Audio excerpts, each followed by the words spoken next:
Le corps a une mémoire. Et tout ce que tu ne veux pas dire, ton corps le stocke. Laisse parler ton corps.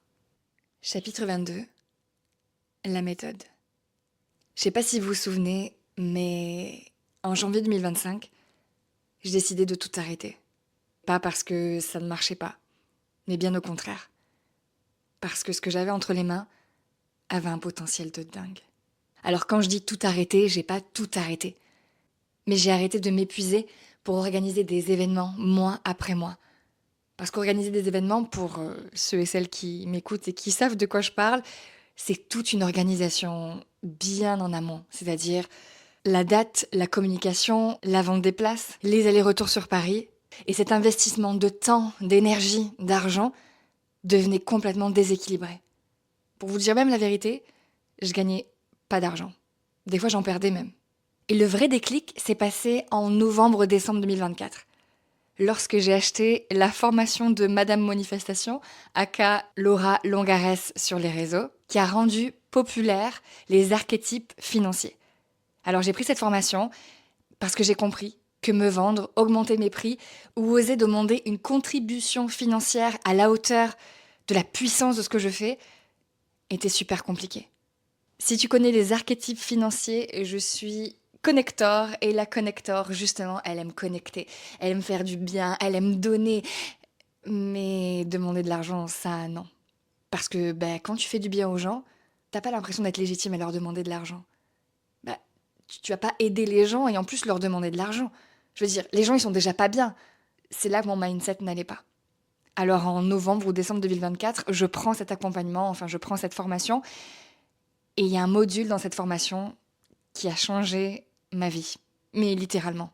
Celui sur les croyances limitantes. En fait, il ne s'agissait pas uniquement de mon rapport avec l'argent et de comment j'avais du mal à me faire payer ou à mettre un prix sur la valeur de ce que je faisais. Ça remontait à bien plus loin. Alors évidemment, il a fallu déconstruire que ma valeur ne dépendait pas de la somme que je gagnais.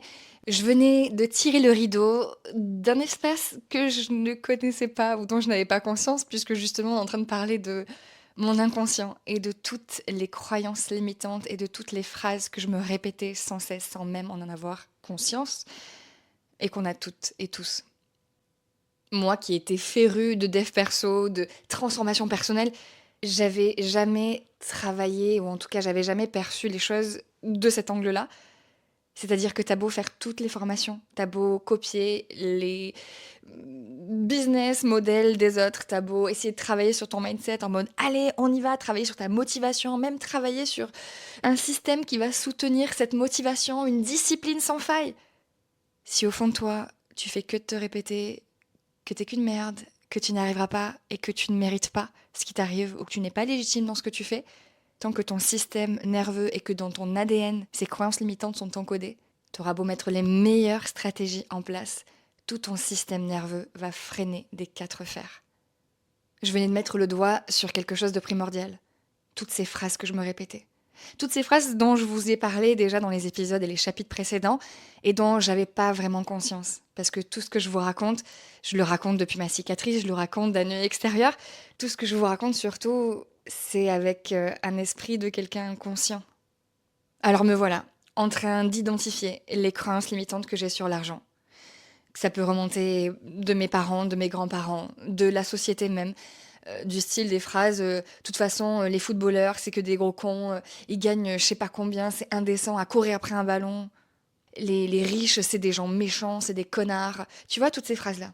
Mais si toute ta vie, t'as entendu dire et tu es persuadé au fond de toi que les gens qui gagnent de l'argent finissent mal, je t'assure que ton système n'a pas envie de finir mal.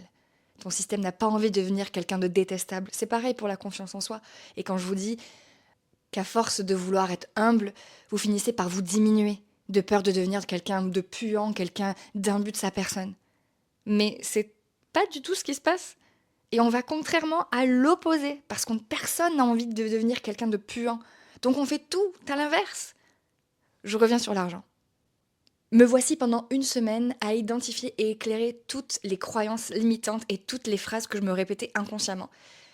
J'avais autorisé mon inconscient à venir à la conscience pour que je puisse l'observer, ou en tout cas écouter les phrases que je me répétais à longueur de journée. Quand je fais cet exercice avec vous en individuel, c'est-à-dire qu'on a vraiment l'impression d'être dans le noir, avec une lampe torche en train d'éclairer les phrases qui étaient dans le noir. Sauf qu'en accompagnement individuel, quand je suis avec vous, vous m'avez sous le bras. Et moi, je vous aide à pointer la lampe torche. Parce que le faire tout seul, je sais ce que c'est. Je l'ai fait et je le fais encore. Et je sais que c'est difficile. Parce que tout notre système, il n'est pas là pour nous faire du mal. Il est là justement pour nous protéger. Et toutes ces phrases que l'on se répète, c'est pour se protéger. Par exemple, si tu penses que être quelqu'un de confiant, être quelqu'un qui est bien dans sa peau, bah en fait tu l'assimiles à quelqu'un d'imbu de sa personne, quelqu'un qui regarde les gens de haut, bah forcément, ton système va te protéger et va faire en sorte que tu fasses l'opposé. Parce que si tu deviens cette personne imbue et complètement affreuse, le risque que perçoit ton système nerveux, c'est d'être une personne détestable et détestée. Et si tu es détesté, tu es rejeté.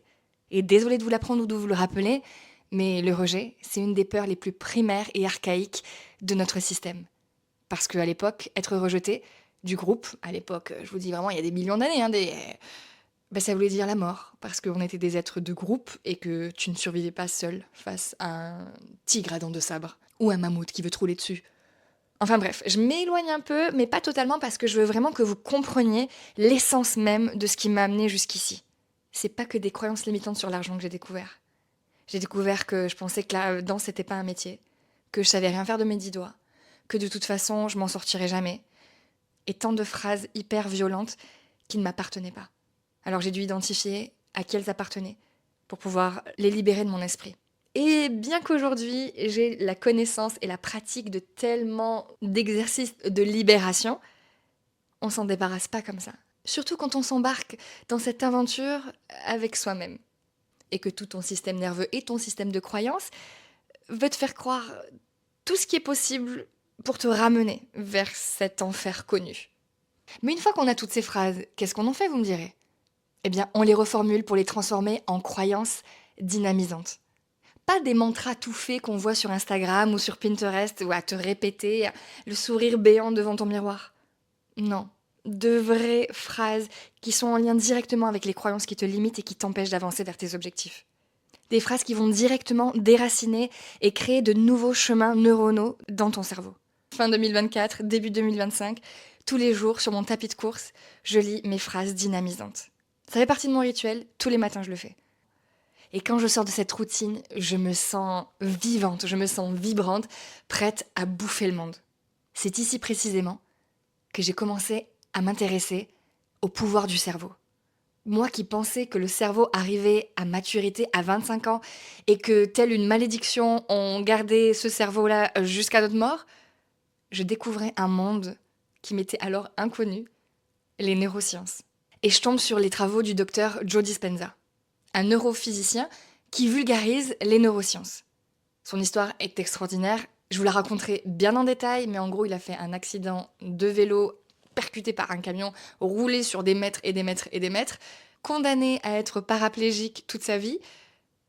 Au bout de 6 semaines, il a réussi à marcher. Grâce à un outil extraordinaire. La visualisation. En gros, les neurosciences nous expliquent que notre cerveau aurait du mal à faire la différence entre ce qu'il vit vraiment et ce qu'il imagine, à condition qu'on y mette des sensations, des émotions, et qu'on lui donne l'impression qu'on vit vraiment l'instant. J'aurai l'occasion de revenir sur l'histoire de cet homme qui a juste réussi à imaginer et à visualiser sa colonne vertébrale se reformer pour marcher à nouveau petit à petit. Mais je dois avouer que je suis bluffée et que je commence à me dire ma vie elle n'est pas vouée à ce que je pensais. Et en vous parlant de ça, je me vois directement quand j'avais 28 ans. Vous vous rappelez de cette scène pour mon anniversaire où je suis à Barcelone? Je suis sur le canapé et je suis avec Georges, mes amis, qui m'ont fait un anniversaire surprise. Et je me vois là, assise à me dire c'est ça ma vie. Destinée à être spectatrice d'une vie aussi violente à l'extérieur qu'à l'intérieur. Non, c'est pas une malédiction. Et je trouve ça juste extraordinaire. On peut apprendre à reprogrammer son cerveau. On peut apprendre à s'aimer à nouveau, à renforcer son système d'estime de soi pour vivre à nouveau Une vie libre, joyeuse, puissante, vibrante. Je peux vous dire que ça me passionne et je pense que vous l'entendez. Alors à partir de janvier 2025, je me visualise grande.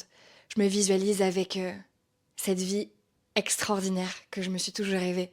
Entourée des gens que j'aime, à inspirer, à guider, à contribuer pour redonner confiance. Une vie d'abondance, une vie où j'ai pas peur de dire je veux tout. Je veux la santé, je veux l'amour, je veux l'argent, je veux une abondance mais sans limite. Parce que Joe Dispenza, il nous parle pas que de reprogrammation du cerveau. En réalité, il nous parle de champ quantique et de tout ça. Mais ça, je le saurai bien après. Alors me voilà, tous les jours à visualiser et tous les jours, sur mon tapis de course, à me répéter mes phrases dynamisantes pour déraciner toutes ces phrases qui m'empêchent de vivre ma vie à mon plein potentiel. Un matin, alors que j'étais en train de répéter « Je suis une survivante, je suis instoppable », j'ai marqué une pause et je me suis demandé « Mais ces phrases que je me répète, est-ce que je les aurais pas déjà entendues quelque part ? Je suis une survivante. Je suis instoppable. I'm a survivor. What? I'm unstoppable. Attends, wait, what? Comme un éclair, ça venait de me frapper. Est-ce que les chansons que j'utilisais pendant mes sessions, pendant mes ateliers, avaient le pouvoir de reprogrammer les croyances des femmes que j'avais en face de moi ? Seulement pour que ma théorie semble possible, il fallait que le cerveau soit dans un état de neuroplasticité activée, c'est-à-dire qu'il soit dans un état capable de rebrancher ses circuits.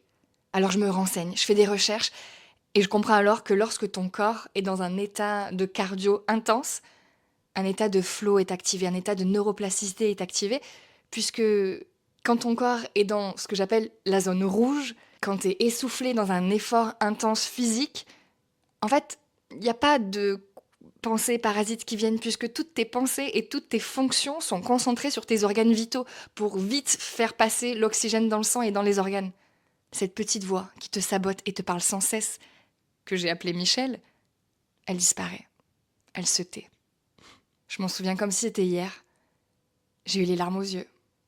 Moi qui ai toujours cru que j'étais bête. Je venais de découvrir un énième de la réponse de pourquoi c'était aussi magique et pourquoi ce que je transmettais était transformateur.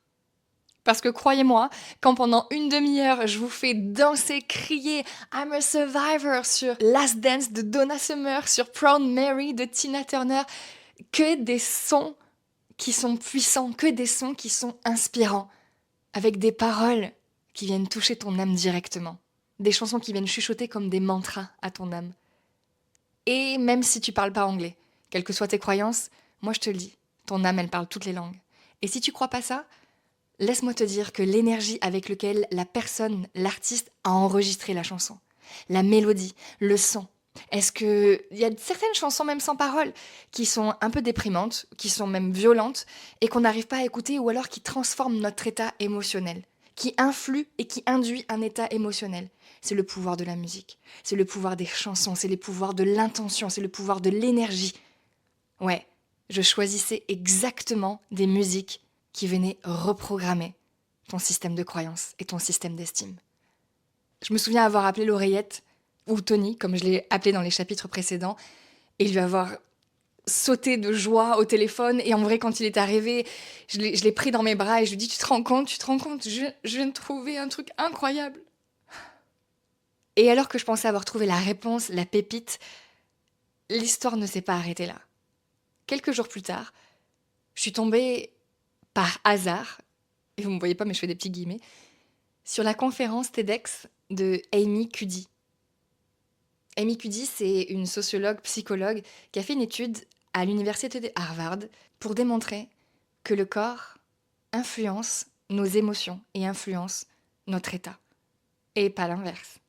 C'est simple, ils ont comparé les réactions de personnes aveugles de naissance avec des réactions de personnes qui voyaient dans des mêmes situations, de victoire, de défaite.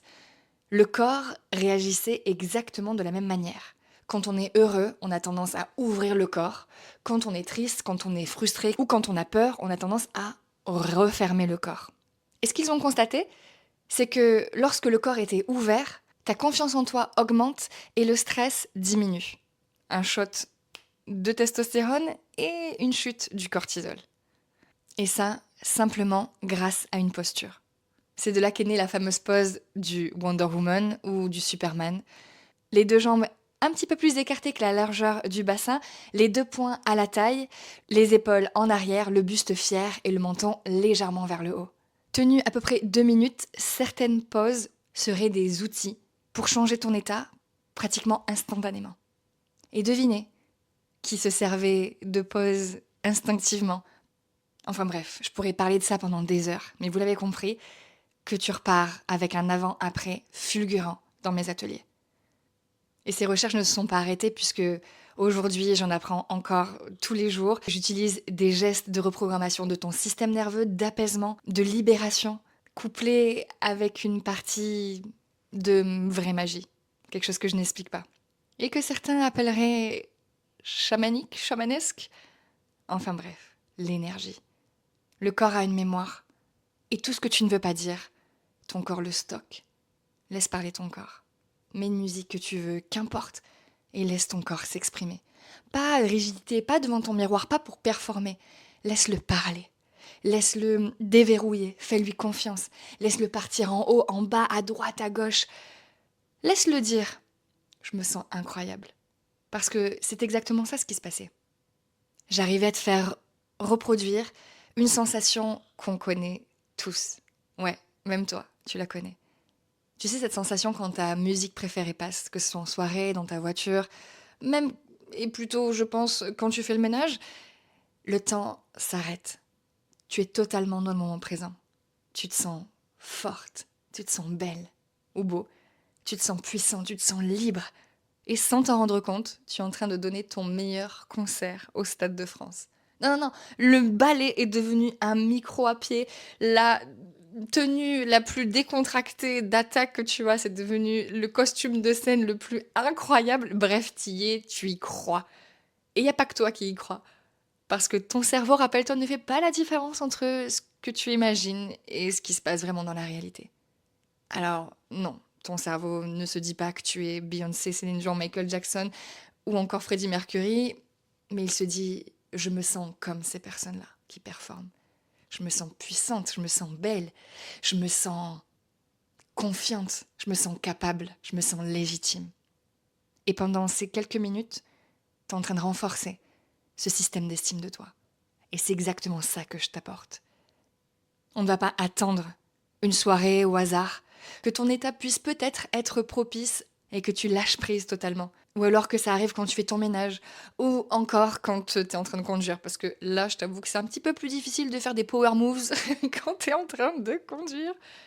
Mais grâce à ma méthode, je venais de comprendre que j'allais révolutionner le monde de la transformation personnelle.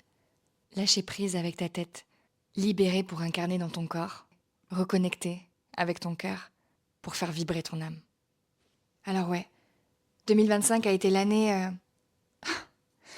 la plus challengeante pour moi, mais surtout a été l'année où j'ai compris ce que je faisais.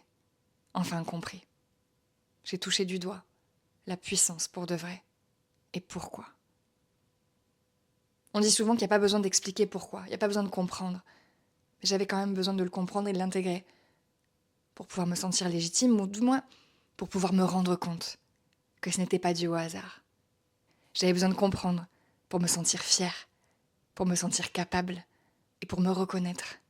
Parce qu'à force de dire c'est magique, d'avoir cette humilité de dire non mais en fait je sais pas trop, on ne se reconnaît pas. Et c'est pour ça qu'aujourd'hui, je peux vous le dire, je suis une révélatrice de puissance. Un catalyseur, cette personne qui te tend l'allumette pour que tu la craques et rallume ce feu puissant en toi.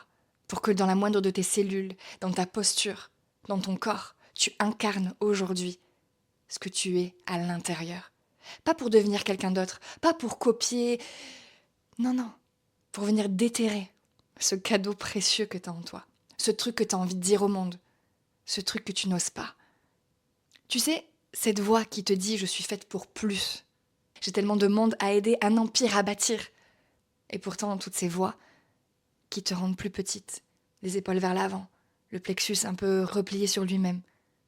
Non pas simplement pour que tu puisses rayonner, parce qu'aujourd'hui, on veut tous rayonner, on veut tous briller, mais on oublie de détruire les 4 murs qu'il y a autour de nous pour que on puisse irradier sur le monde. Alors c'est ça, Reveal. 2025, ça a été l'année où j'ai pris conscience que je me diminuais encore, que je jouais petit. Et je pense que je vais vous faire un autre chapitre pour vous expliquer ce qui s'est passé en 2025. Les choses extraordinaires, les choses qui m'ont fait prendre encore plus conscience que j'avais ma place. Et en fait, j'avais une place là où je n'osais même pas imaginer que j'avais une place. Et le prochain chapitre sera l'un des derniers, voire peut-être le dernier, de tout ce récit, de ces vingtaines de chapitres où vous avez pu suivre une femme qui est passée de éteinte à révélatrice de puissance. Et vous le verrez, cette année 2025 m'a montré que ce n'était que le début. Je vous avoue que je suis un petit peu émue de me dire que c'est les derniers chapitres, mais ce voyage m'aura vraiment étonnée. Alors on se retrouve dans le prochain, et n'oubliez pas qu'il n'est jamais trop tard pour que ce soit le jour